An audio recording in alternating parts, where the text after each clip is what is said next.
Welcome to Beyond the Breakwater, where just beyond the crashing waves of fear, discomfort, and doubt lies the greatest potential for life transformation. We want to guide you into the open waters where the calculated risk you take becomes the turning point for you or your organization to thrive. So draw up your anchors and prepare for departure in this week's episode of Beyond the Breakwater.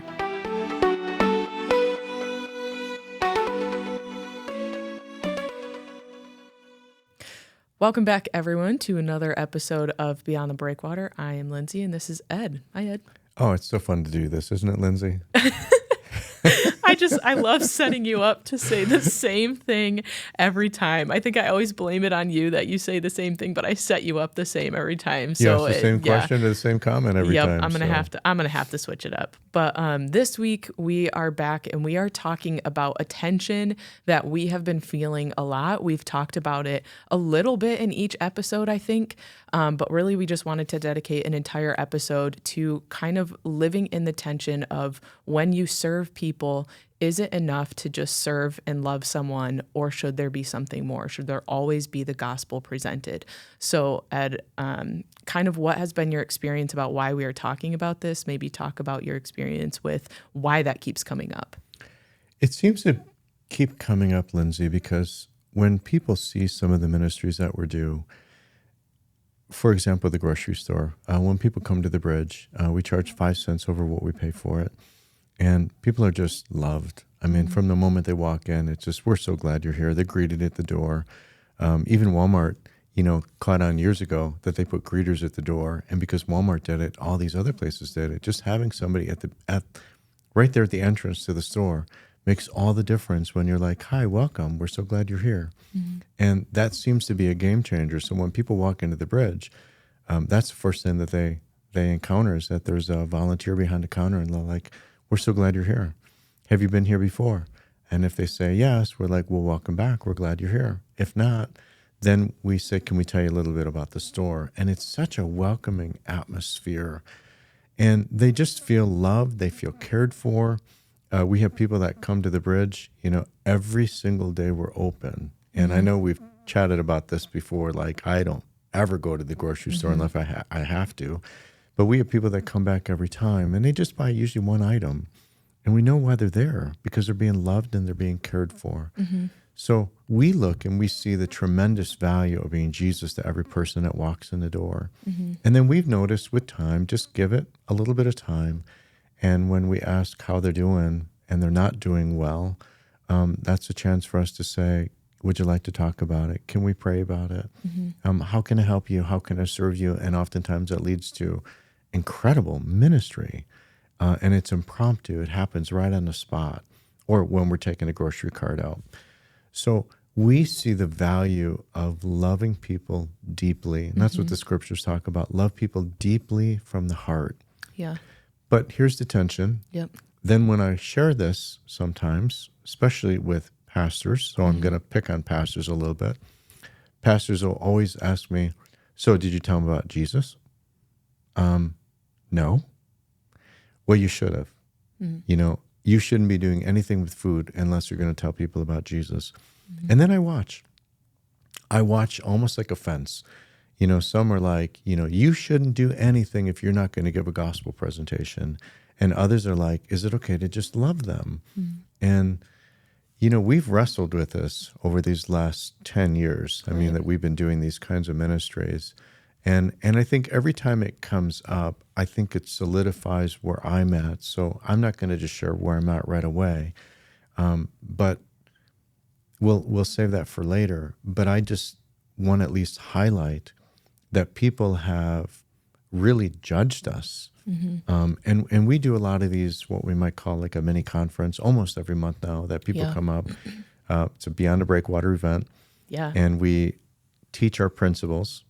And then we give them a chance to experience all of these ministries, and we take them on a tour. But it's a chance to immerse them in the ministries, and then we like to debrief. Mm-hmm. Do you remember what happened at the last debriefing we had? Yeah. Yeah, someone asked that exact question of like, is the gospel being presented in all of these? And I think like to kind of like plug that too, like the experience that people can have to come and just see the ministries, like that does happen every single month. So, I mean, you can email us too. I know I'm taking a little bit of a rabbit trail here, but you can email us at hello@beyondthebreakwater if this is something that you would be interested in seeing and bringing a group up, or you don't have to be from Michigan. You can come from anywhere. Like, we are welcoming people from all over. And I think going back to that, though, it just gives people kind of some content to absorb and to like get firsthand to then be able to ask these questions.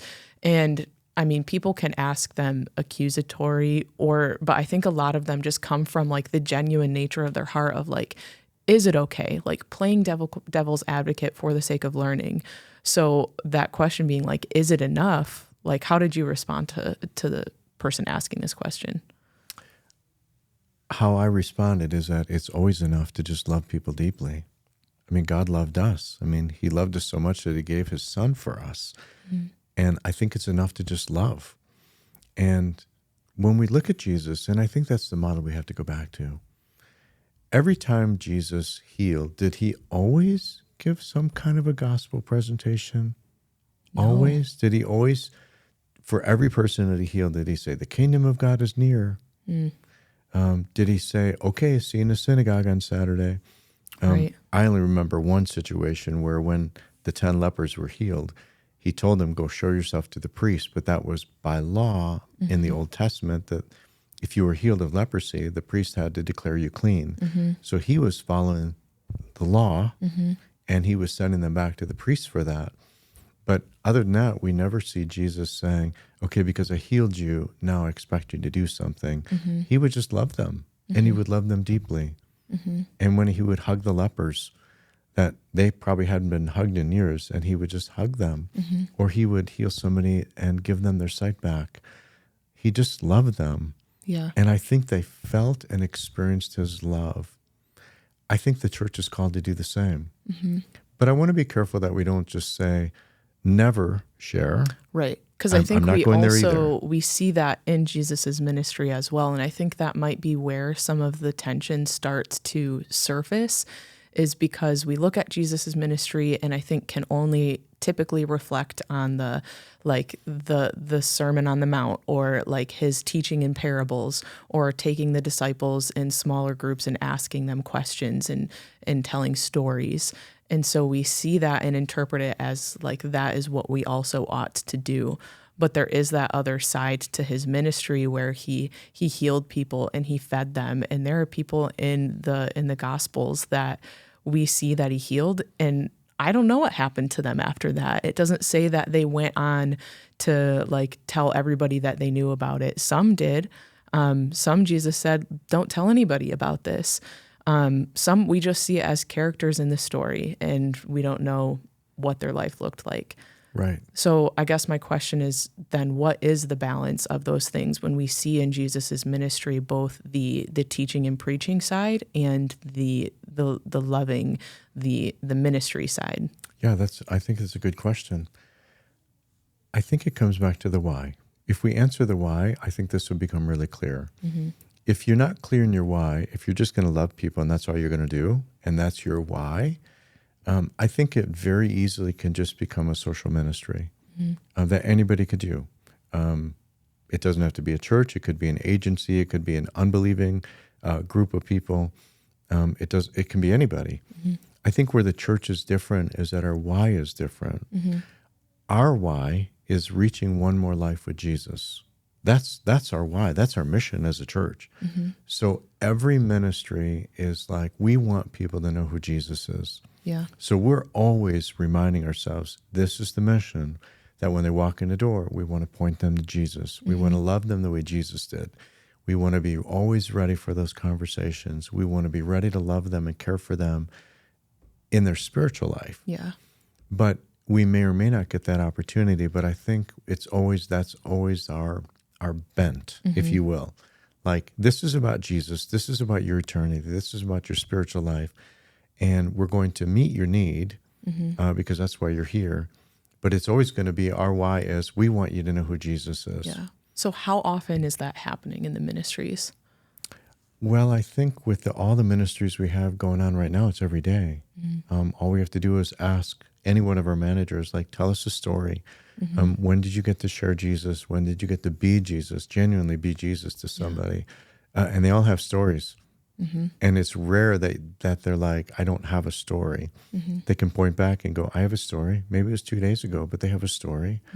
So, but if our why is we want them to know Jesus, then you're always watching for that opportunity.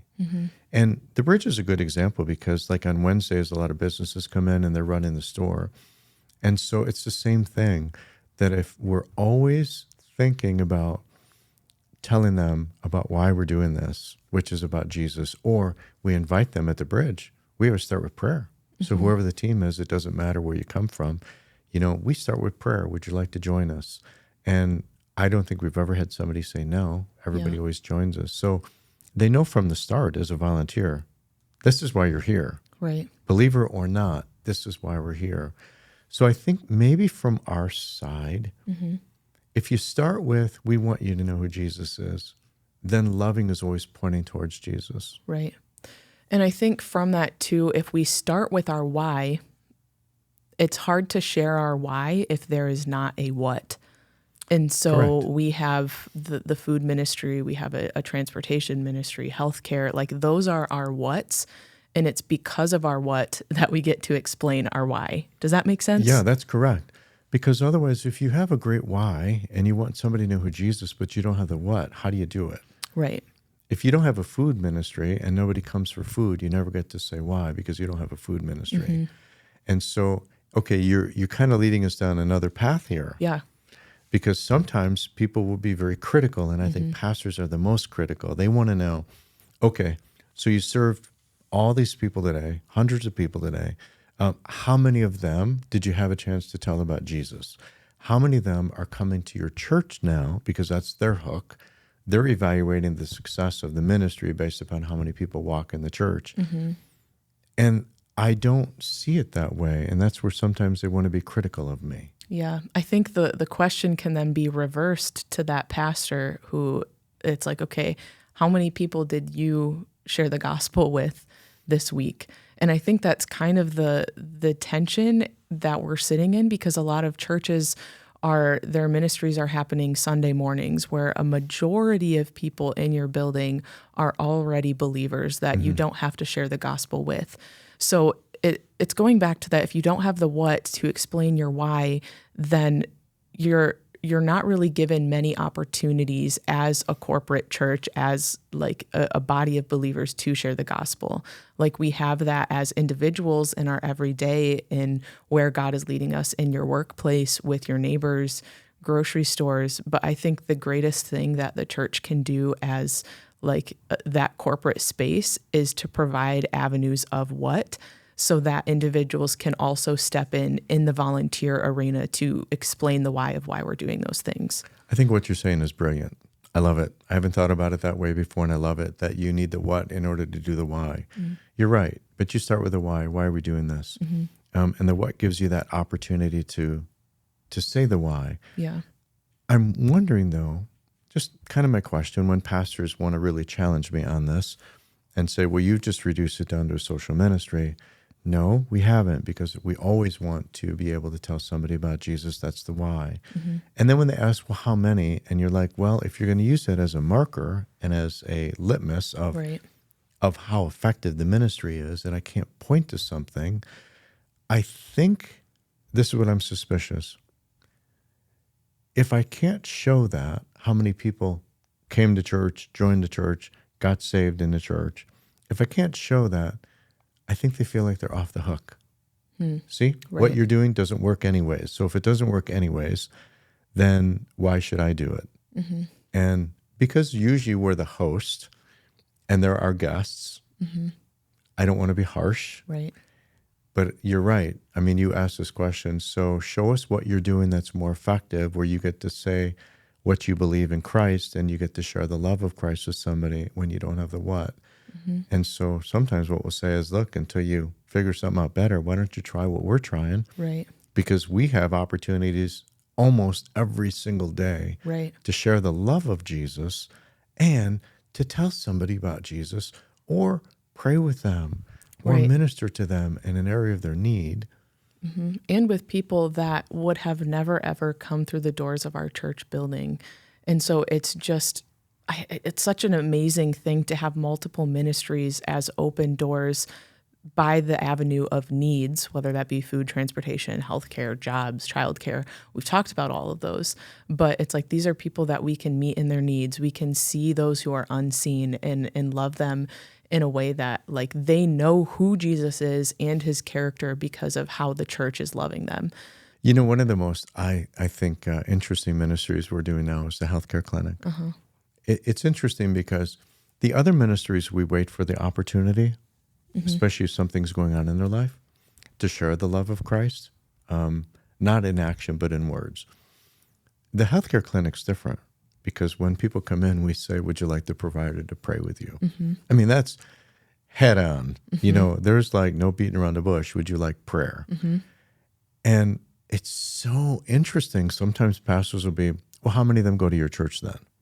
And I just want to cry or scream. Right. Because I'm like, for real? Yeah. How many people do you get to pray with on a daily basis as a pastor who are strangers? Right. Who walk in? I mean, I guess we could do it. Just go to a McDonald's or Burger King and walk around every table and say, can I pray for you? But that would be a little awkward too. So I don't mind this tension, but I think this is why we wanted to dedicate at least one of them to say, figure out the what. Good way to say it. Right. Do something so that maybe your why can happen and you get to tell somebody about the love of Christ. Right. And we talked about in a recent podcast the scorecard of the church. And so start thinking about what your scorecard could look like. That might be different than just saying, how many people do we have coming in the doors of our church on Sunday morning? But it's like at the healthcare clinic at Gateway, we can say, like, how many people did you pray with? Like, how many people wanted you and accepted that they wanted you to pray with them? And every single month, I do all of the like communications, marketing, and all that for the church and the ministries. And so every month I send out an email to all of our managers saying, like, tell me what's happening in your worlds for the past month. And so we've had stories come back of like patients, like kids who have said, like, this is the first time that I've ever been prayed for. We had recently, this is kind of funny, but our clinic director had said a patient was offered to be prayed over, and then in turn, the patient paid for our provider. And I was like, wait, like they paid for their salary? They paid for the visit? What did they pay for? And she was like, oh, no, sorry, I meant they prayed for them in return. Oh. And so I was like, well, that's a funny typo. But it's just cool to see that reciprocation also and just the growth that can happen in a doctor's office. And so I think the question of, is it enough to love someone? Like, how far do we take that to? Because you and I were talking before this of just like, okay, the question being, you know, you have these social ministries that they're calling them, or you have the grocery store. How many of them are coming into your church on a Sunday? If we were to say one in all of 10 years that we've done this, is that enough to say, is that person, that one, was that worth it? I think when you're looking at heaven or being eternally separated from Christ, we had that with the garage, where we had one person who, through the ministry of the garage, got baptized. I know we talked about him in the past. If the garage closed, and they've worked on over 18,000 cars now, and one person got saved, I would say it's enough. I would hope that there'd be 18,000. But if there's one, and one person's going to be in the presence of Christ for eternity versus not, right. I mean, here's the thing that I look at. If we never did the ministry, that person might never have come to Christ. Right. And so is it worth all the effort, all the energy? I think it comes down to how much is one person's life worth. Right. Like if Jesus would have come down to earth, died on the cross, ascended to heaven for one person, was his death worth it? We'd like to say it was. I think he would say, you're worth it. Yeah. One person is worth it. Well, Jesus himself, right before he died, he said, greater love has no one than this, that he laid down his life for his friends. And then he said, you're my friends, he said to his disciples. So how many people rejected him? How many Yeah. people were yelling, crucify him? How many people did he, quote, reach? How many people started or had a change of life leading up to his death? It seems like there were very few. I mean, most of the disciples scattered Right. when he ascended. Some were still doubting about who he was. And so if you look at Jesus' ministry, you might go, wow, you spent 33 years and you spent 3 years in full-time ministry. And how many people were your followers? But after his death, I mean, is where the whole Right. explosion Right. happened. He even said, didn't even say to like the original 12 at one point. I forget what had happened, but he said, are you going to leave me now? That's right. Like Yeah. for him to say that must have meant that that was a pattern that had happened with people around him. Like there was enough rejection there for Yeah. that to be a question. Yeah. Boy, what a deep question when he asked that. And then I love the response, Lord, to whom shall we go? You have the words of eternal life. Yeah. So they were worth it. And he entrusted the church into the 12. Yeah. And then one, look at what Judas did. Right. I mean, just how he denied him and handed him over. So I think churches have to wrestle with this. But Lyndsay, I love what you said before about the what. So if you have the what, but your why is clear, it makes it pretty easy. Yeah. And if it's only one, see, this goes back to our mission statement, reaching one. And we mean it. Yeah. If one person is reached through everything that we do and then the church closes, I think God would celebrate. Yeah, I think so too. I'm going to take it a step further to is Okay. it enough? So is it enough if we love somebody? I think the follow-up question that people ask is, okay, if you are feeding people, how many of them go to your church? I think the follow-up is how many of them have been baptized? How many of them have stayed? So it's like, at what point does it become enough for someone? Because it's like, if we can say like, this is how many people come to our church, great. But then their follow-ups are everything after that. So how would you respond to that piece too? Like, what are we looking for? What is enough? I'm not so sure we should be asking that question. I think that's a question for God. I think God has told us to be faithful. I think God has told us to do things. Faith without deeds is dead. So what are we doing actionable? God, we're going to do the best that we can. We're going to love people. We're going to set up a grocery store and we're going to love them. But I don't have control over outcomes. Right. Yes. I I don't have control over what's happening in a person's life. And even when a volunteer or me has a chance to share Christ with them, am I responsible for the outcome of that? And this is where I think Ephesians 2 really speaks to this. For by grace, you have been saved through faith. This is not of yourselves. It is the gift of God, not by works, so that no one can boast. So if somebody comes to Christ, God says, don't you dare boast. Yeah. Don't you dare boast that you had something to do with the outcome. Right. That's up to God. But then it follows up that we're his workmanship created to do good works. So what is God saying? Do the good works. Leave the outcomes with God.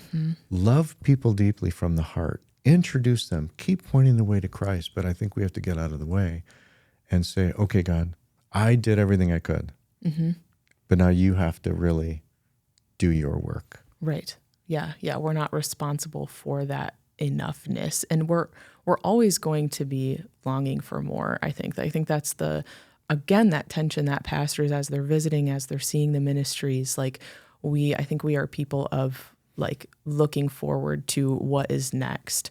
But I think getting stuck in that is where we start to see some of those like traditions and the legalism of things coming out, and where we spend so much of our church energy on like the education and the sacraments and all of the different traditions that happen within that space.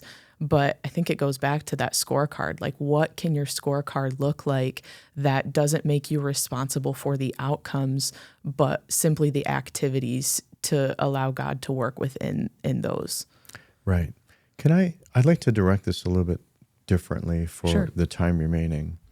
Something that I have shared with the church many, many times. I don't know if it's an age thing. I'm 59, almost 60. And I'm starting to see like there is an ending point to ministry. I mean like full-time doing what I'm doing. And I think that's led me to kind of look a little bit further ahead, like how many years? My dad just turned 90. How many years am I going to have on planet Earth? So that's a good question for all of us to answer because nobody knows how many days we have on planet Earth. And when you stop and you think about what do we get to do here that we'll never get to do in heaven? You'll never get to give a cup of cold water to somebody. You'll never get to visit somebody in prison. You'll never get to help somebody with food, with mental health. You'll never get to help them with health care. You'll never get to serve them because in heaven, our needs are met. So when you think about what do we get to do here that we won't get to do in heaven, I wish every pastor, I wish every church, I wish every person would really come to grips with, wow, if I have limited time to do things for people, that should be my whole life. How can I serve every person that I meet? What gift can I give to them? How can I point the way towards Jesus? Because in heaven, we won't be pointing anybody to Jesus. So we're going to automatically love people deeply from the heart because there's no sin in heaven. So that means this side of heaven, if you will, what we should be asking ourselves is, how can we do more to love people more, love them more deeply, serve them more, not worrying about the outcome, but just the sheer privilege. Like, God, I'm not going to get to do this forever. And I only have so many years left. I want to do as much as I can because you will never get the chance to do it again. Yeah. So before listeners go, I want to ask a little bit more of a specific question rather than just what can they do, but what can they do to figure out their what so that they can share the why? I think I would ask God, what do you want us to do? I was reading today in Proverbs chapter 2 that God gives wisdom, knowledge, and understanding. God, give us the wisdom to know what the what is. Give us knowledge of what you want us to do. Give us the understanding of the needs of the people around us. Go ask questions. Go listen. Go seek. And I think it's a journey that God may not just, automatically share it with you. He may say, go explore. Go ask questions. Go learn. Go see what the needs are that nobody else is meeting in the community. And I think when you go in and you start looking for the what, like, Lord, what do you want the church to do? What skills does the church have that the church can apply into the community? How were we gifted? And when you go in and you're looking for the what, you're just looking for it. That's a huge step because I think a lot of times we don't even look for it. Right. So last night when I was coming back from the airport, and I'm always looking, is there anybody on the side of the road that might need help? And there was a couple cars. I don't think they needed help, but everybody's flying right past them. And here's a need right in front of how many people, and everybody's going right past it. I think the same is true in our communities. Yeah. The needs are there in the community. The needs are there for churches, but until you start looking, until you start listening, you're not going to be aware of it. That's how you find the what. Thanks for tuning in to this week's episode of Beyond the Breakwater, a podcast of Elevate Community Ministries. Don't let the conversation stop here. You can email us at hello@beyondthebreakwater.org. We would love to chat with you, answer questions, plan a visit, and help you take your next step. We'll see you next week.